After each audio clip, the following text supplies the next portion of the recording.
Au nom du Père, du Fils et du Saint-Esprit, ainsi soit-il.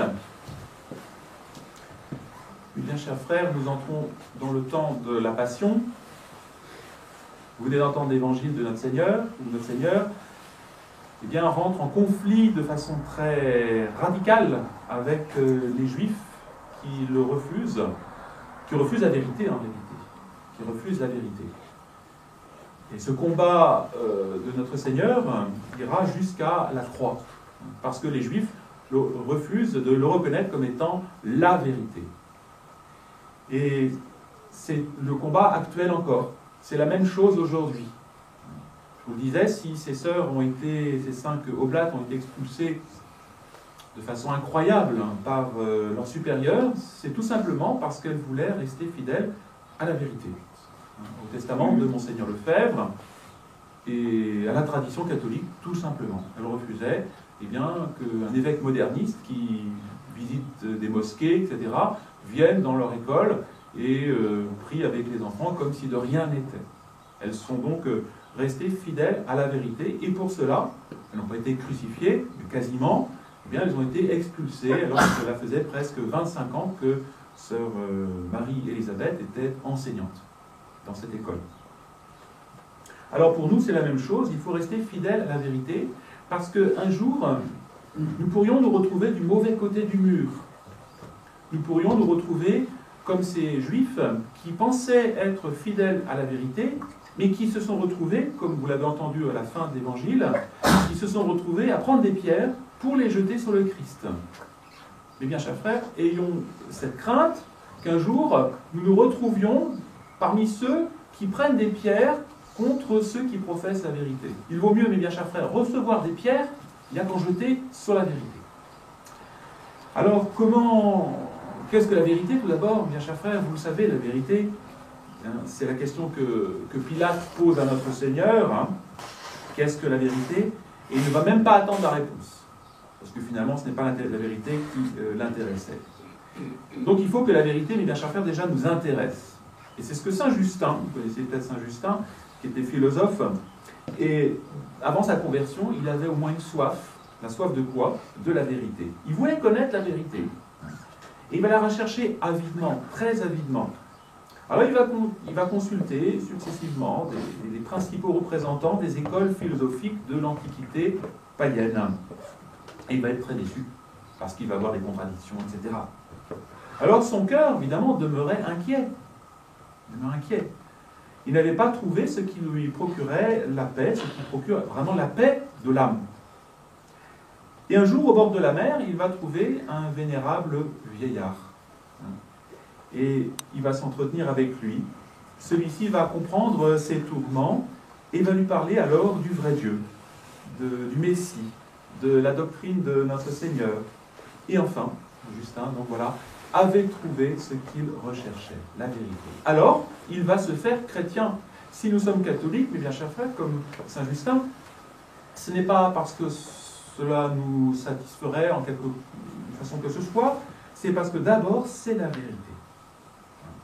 Et plus tard, donc, Saint Justin va être apologiste. Il va défendre la vérité catholique contre les païens. Et ensuite, il va être martyr, c'est-à-dire témoin de la vérité. Alors, pour nous, mes bien chers frères, c'est ce que je vous disais, comment faire pour ne pas nous retrouver de l'autre côté du mur, c'est-à-dire des bourreaux de la vérité. Il faut nous rester des témoins de la vérité et ne pas devenir des bourreaux. Alors, je donnerai trois consignes, 3 résolutions pour rester dans la vérité. La première, c'est qu'il faut être un. Il faut être un. Je vous expliquerai ce que ça veut dire. La deuxième condition, c'est l'humble, l'humilité. Il faut être humble. Humble pour être dans le vrai. Et la dernière condition, vous le sentez bien, c'est de veiller et de prier. Pour être toujours dans la vérité de notre Seigneur Jésus-Christ. Alors, première chose, il faut être un. Il faut être un. C'est-à-dire qu'il faut participer avec l'Église, avec notre Seigneur, la tradition, à l'enseignement unique de notre Seigneur Jésus-Christ. C'est le premier principe de l'unité des enfants de Dieu. Si nous sommes un, c'est d'abord parce que nous sommes unis à la vérité de notre Seigneur, à la révélation. Et il faut reconnaître, mes bien chers frères, que être un et n'être qu'un, c'est ce qu'il y a de plus difficile au fond. On le sent bien. Hein, on le sent bien. Alors comment réaliser cette unité véritable, hein, cette unité dans la vérité? D'abord, c'est déjà dans son cœur, mes bien chers frères, de se dire, d'adhérer de tout son esprit, de tout son cœur, à la vérité intégrale et pure. Voilà. Dire, je ne veux pas, moi, que ce à quoi j'adhère soit équivoque, soit douteux, soit double, etc. Hein? Donc, une vérité intégrale sans diminution. C'est ce que Monseigneur Lefebvre nous a enseigné. Il voulait tout simplement en transmettre la tradition catholique, vivre de la tradition catholique de façon intégrale et sans diminution. Pourquoi? Parce que tout simplement, la vérité divine, surtout la vérité divine révélée, elle est incompatible avec le mensonge. Et c'est ce que notre Seigneur nous dit dans l'Évangile aujourd'hui. Hein, qui me convaincra de mensonge? Vous n'êtes pas de Dieu. Vous êtes donc dans le mensonge. Et on le voit aujourd'hui. Ceux qui ne sont pas de Dieu finissent toujours dans la contradiction, dans le mensonge, dans l'hypocrisie. Et c'est ce que Pie XI déplore aussi, vous voyez, dans les années 30, il fait des encycliques pour expliquer l'éducation catholique. Et il déplore dans la jeunesse l'absence de principes clairs. Que dirait-il aujourd'hui, dans le monde catholique aujourd'hui, il n'y a rien de clair. Les gens vont d'une école à l'autre. Alors, donc c'est important, vous voyez, d'autant que nous vivons dans un monde, aujourd'hui, il faut le rappeler, qui est révolutionnaire. Hein, c'est-à-dire qui refuse la souveraineté de Dieu. Pour nous, la vérité essentielle, c'est que Dieu, il est infiniment parfait, créateur du ciel et de la terre, et ça, c'est la vérité primordiale. Et nous sommes dépendants, nous sommes des créatures de Dieu, et nous avons reçu de Dieu cette vérité, voilà, que nous sommes dépendants de lui. Et cette vérité, aujourd'hui, elle est déformée par la Révolution. Que dit la Révolution? Elle dit tout simplement, c'est l'homme qui est souverain. C'est l'homme qui décide des lois. C'est l'homme qui décide quel Dieu il se fera, hein, quelle religion lui plaira. Et par conséquent, c'est l'esprit révolutionnaire. Donc l'esprit révolutionnaire, vous voyez, il oppose la souveraineté de Dieu, à la souveraineté de Dieu, il oppose la souveraineté de l'homme. L'homme et Dieu. C'est le monde dans lequel nous vivons. C'est le monde dans lequel nous vivons.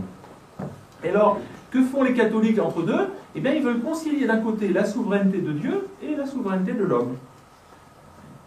De là, l'incohérence, c'est ce qui se passe dans l'Église conciliaire, vous voyez, l'incohérence des idées et la confusion totale des idées. Et c'est la raison pour laquelle, encore, Monseigneur Lefebvre a voulu réaffirmer la souveraineté de Dieu, les droits du Christ et les droits de Dieu. C'est ça la vérité essentielle. Alors, ayons ce soin jaloux, vous voyez, hein, de ne pas nous laisser entraîner à cette nouvelle idéologie, hein, où l'homme, finalement, serait quand même quelque chose de très grand, la dignité de l'homme, la grandeur de l'homme. Se rappeler que ce que disait le cardinal Pie, l'homme n'a que deux droits. Hein, vous dire oui, l'homme a des droits, oui, oui, hein, celui de mourir et celui d'aller en enfer. Voilà les deux droits de l'homme. Alors c'est ça, vous voyez, être un dans cette vérité déjà, essentielle aujourd'hui. Il faut rappeler ça. Deuxième chose, pour être un, c'est mettre en accord parfait nos convictions avec notre vie. Hein. Sinon, l'unité, elle est rompue, on devient double. On est catholique dans la chapelle, on est très pieux, on dit son chapelet, mais dans le monde, eh bien, on est du monde. Il y a contradiction. Alors l'unité, d'abord, il faut qu'il se fasse dans notre âme, en nous. Hein. Le chrétien, le catholique, il est un quand déjà son corps, ses sens sont soumis à son esprit. Hein. Et que l'esprit est soumis au Verbe de Dieu, à notre Seigneur. C'est pour ça que nous sommes un. Et il est un aussi quand il va conformer sa vie, va se conformer sa vie privée, domestique, sa vie sociale, sa vie public, eh bien, à la loi de notre Seigneur. Voilà, il reste un. Il est toujours le même, qu'il soit dans sa maison, dans sa petite chambre, dans sa voiture. Il est toujours le Fils de notre Seigneur Jésus-Christ. Et c'est cela qui va attirer, c'est ça qui va nous rendre missionnaires. Si nous sommes chrétiens à la chapelle et que nous sommes païens dans le monde, il est évident que nous ne serons pas missionnaires, nous n'allons pas rayonner. Et c'est ce qui faisait le rayonnement des premiers chrétiens, c'était leur affirmation, même par la parole aussi, de la vérité catholique, de la vérité qui sauve. Ça fâchait les uns, mais ça convertissait les autres. Alors aujourd'hui, mes bien chers frères, soyons témoins de la vérité, pas seulement par notre tenue vestimentaire, mais aussi par nos paroles. Tout simplement, défendons la tradition catholique là où nous sommes. Et puis, je dirais qu'il faut être un aussi, encore d'une autre façon, et vous comprenez que c'est difficile, notre pureté d'intention. Il faut que nous cherchions toujours le bon Dieu dans ce que nous faisons. Est-ce que ça fait plaisir au bon Dieu ce que je vais faire? Est-ce que ça va? Est-ce que c'est sa gloire? Cherchez donc, ordonnez tout vers la gloire de notre Seigneur. Être heureux en plus de travailler pour sa gloire. C'est là l'unité parfaite. Nous serons véritablement un. Et si au contraire, nous cherchons à faire les choses pour être vus, pour être appréciés, pour être quelqu'un de sympa, etc., et non plus pour plaire à notre Seigneur qui sonde les cœurs, Dieu qui voit les cœurs, Dieu qui voit nos dispositions, eh bien, ne pourra pas nous bénir. L'acte que nous posons, il sera plus ou moins vicié. Peut-être pas complètement mauvais, mais un peu vicié. Alors, méfions-nous, voyez, de ce levain du pharisaïsme. Qu'est-ce que c'est que le pharisaïsme? Ce sont des gens qui, extérieurement, observent la loi catholique, mais qui, intérieurement, ont d'autres intentions. Alors voilà, donc premier point, donc être un. Deuxième condition pour rester dans la vérité, deuxième conseil, c'est l'humilité. Dieu a orgueil. Dieu, pardon, en abomination l'orgueil. Il le punit très sévèrement. Vous voyez comment il a puni Lucifer. Et le diable n'est pas demeuré dans la vérité. Pourquoi il n'est pas demeuré dans la vérité? Il a oublié justement qu'il était une créature de Dieu. Il a oublié son néant. Et c'est ça l'humilité. Monseigneur Lefebvre le disait souvent, cultivons l'humilité. Et l'humilité, ce n'est pas se dire je ne suis rien du tout, je suis minable. Non, l'humilité, c'est tout simplement d'être à sa place de créature, de reconnaître que Dieu est notre créateur, notre sauveur, être à sa place. Être à sa place. Alors, cette place dans la vie sociale, dans la vie familiale, etc. Mais être à sa place. Surtout par rapport au bon Dieu, sinon nous serons comme Lucifer, qui n'a pas voulu rester à sa place de créature. Alors, méfions-nous, justement, confions-nous en Dieu, maudit, nous dit l'Écriture, maudit soit l'homme qui se confie en l'homme, et dont le cœur se retire du Seigneur. Nous nous retournerons en poussière si nous ne sommes pas dépendants radicalement de Dieu. Rappelons-nous cette phrase de l'Écriture par rapport à Lucifer, il n'est pas resté dans la vérité, simplement parce qu'il n'est pas resté dépendant de Dieu. Et c'est ce que Monseigneur Lefebvre rappelait aux séminaristes sans cesse, sur l'humilité. L'humilité, c'est la dépendance de Dieu. On est vraiment dépendant de Dieu, dans notre corps, dans notre âme, dans notre volonté, tout dépend du bon Dieu. Et la révolution dans laquelle nous vivons, ce monde révolutionnaire, qu'est-ce que c'est? C'est essentiellement c'est une doctrine, la doctrine d'une révolte. La révolution française, le mécanisme révolutionnaire que nous connaissons, que nous subissons, c'est d'abord avant tout une révolte satanique. C'est la même chose. Le monde, tout ce qui inspire les lois aujourd'hui, tout ce qui inspire la législation, les réformes liturgiques, etc., que nous voyons, même dans l'Église conciliaire, est d'origine satanique. Parce que c'est l'homme qui se fait Dieu. Donc restons humbles. L'humilité, va nous faire trouver grâce devant le Seigneur. Et va nous faire demeurer dans la vérité. Vous voulez rester dans la vérité? Soyez humble. Et c'est ce que dit saint Augustin. Il dit ceci: ne cherche pas une autre voie pour posséder et trouver la vérité que celle qui a été préparée par nous, par celui qui, étant Dieu, connaît la faiblesse de nos pas. Et que ce que dit? C'est d'abord l'humilité, c'est ensuite l'humilité, c'est en troisième lieu l'humilité. Saint Augustin continue: c'est ma réponse à toutes vos questions. D'autres choses sont prescrites. Mais si l'humilité ne précède, n'accompagne, ne suit tout ce que nous faisons de bien, c'est-à-dire le bien que nous nous proposons, l'acte que nous accomplissons, l'œuvre une fois accomplie, l'orgueil nous arrache des mains le bien que nous avons fait et qui nous réjouit. Donc, l'humilité, c'est-à-dire de faire les choses en dépendance de notre Seigneur, avec notre Seigneur. Et c'est difficile parce que nous sommes très indépendants, très attachés à nous-mêmes. Notre ego est très fort. Nous avons du mal à nous plonger en notre Seigneur, à faire les choses en dépendance de notre Seigneur Jésus-Christ, à dire finalement: Jésus, vous êtes mon roi. C'est le but de la vie religieuse. Normalement, le but de la vie religieuse, qui est le sommet de la vie catholique, c'est de nous mettre plus profondément dans la dépendance, bien sûr, d'un supérieur humain, mais par l'obéissance, d'obéir à notre Seigneur Jésus-Christ lui-même, à Dieu lui-même, de faire de Dieu le roi de notre cœur, le roi de nos âmes.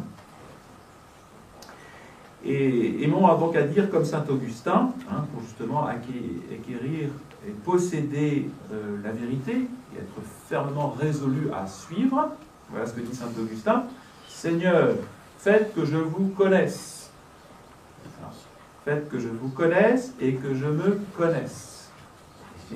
Et que je vous connaisse pour vous aimer et que je me connaisse pour me haïr. Voilà. Voilà, mes chers frères, vous voyez le conseil que saint Augustin nous demande pour être humble. Et puis, dernier point. Pour rester dans la vérité, vous sentez bien, il faut veiller. Veiller et prier. Veiller et prier, car nous dit notre Seigneur dans sa Passion, car l'esprit est prompt, bien sûr, on voit bien ce qui est vrai, mais la chair est faible. Il y a beaucoup qui finalement disent oui, la vérité, mais la chair est faible. La chair, c'est quoi? C'est l'homme tout entier, c'est la fragilité, et puis c'est les blessures du péché originel. Vous sentez bien, nous sentons bien que nous avons tous les jours besoin de nous reprendre par rapport à ces blessures qui sont en nous, qui restent malgré notre baptême et notre vie dans la grâce. Tout ce que dit l'homme est intéressant. Nous devons tolérer toutes les opinions, même les plus absurdes qui soient. Et donc on est facilement charmé par cet opium intellectuel. Donc veillons toujours, prions toujours. Pourquoi? Parce que c'est une vérité que nous ne pouvons pas nous sauver sans la prière. Dieu est l'auteur de tous les biens, de tout ce qui va nous guider dans le bien. Et comme il est fidèle à ses promesses, mais il nous donnera les biens spirituels, il nous donnera la vérité, dans la mesure où nous l'invoquons régulièrement, sans cesse, pour rester dans la vérité. Parce que nous pouvons nous tromper facilement. Et que la prière, humble, confiante, régulière, va tout obtenir, nous obtenir ces lumières de vérité. Et donc, veillons et prions, nous dit notre Seigneur, afin que nous soyons trouvés dignes d'échapper à tous les maux qui doivent arriver, et surtout aujourd'hui. Nous vivons dans un mensonge organisé, un mensonge bien sociologique. Restons dignes de paraître debout devant le Fils de l'homme, lorsque celui-ci reviendra, debout comme il convient à ceux qui, puisant leur force dans la vérité, ont soutenu pour elle jusqu'à la fin le bon combat et se présentent pour être couronnés, ainsi soit-il.